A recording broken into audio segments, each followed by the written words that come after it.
Square One, One Thing Leads to Another by Judy Kaufman and presented by Scrapbooking.com magazine.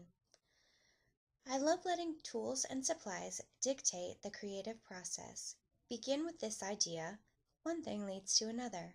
Start with an assortment of scraps, plus scissors, glue, and if you have access to it, a die cutting and embossing machine. Embrace the mistakes and the unexpected. What I did. It started out in a straightforward manner. I pulled a light blue die-cut embossed border strip out of a pile and cut it in two.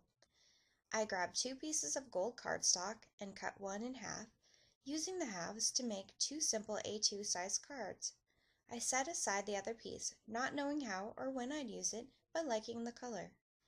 Next, I glued 3 light yellow flowers onto one of the cards, for a card that will be hand-delivered, not mailed, and added 3 eggplant purple die-cut embossed flowers to the other.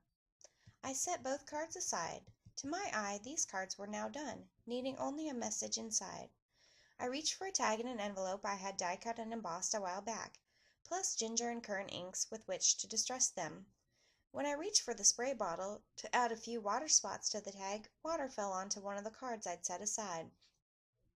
My first reaction was distress, but I'd set out to see how one thing leads to another, and I've always believed that mistakes can lead to something good. I wasn't happy, but I wasn't going to let it stop me.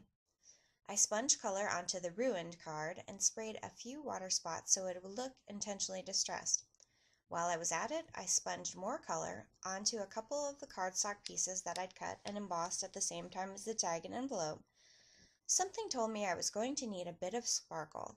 Things were looking muted, and I was in the mood for bright, so I headed back to the Cuttlebug to emboss some bright, shiny black iris shimmer sheets and pulled out some blue iris scraps while I was at it.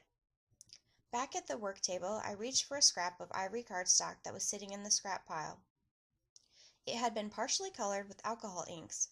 I'd used the cardstock to help clean off an applicator, not wanting to waste the ink that remained on it. I cut it in half, added some blue iris shimmer sheet scraps as a border for the embossed motifs. Because I didn't feel like using a craft knife and a straight edge at that point, I chose deckle scissors, a very forgiving tool that produces an interesting edge.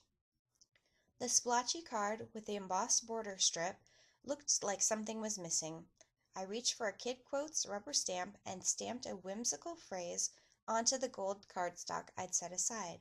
That rectangle went on the lower right corner of the card. It looked like the phrase was about the same size as the open area on the tag, so I stamped it again on the tag, but wasn't being careful, so I stamped it in the wrong place. I stamped it on gold cardstock so I could cut out a piece to camouflage my mistake.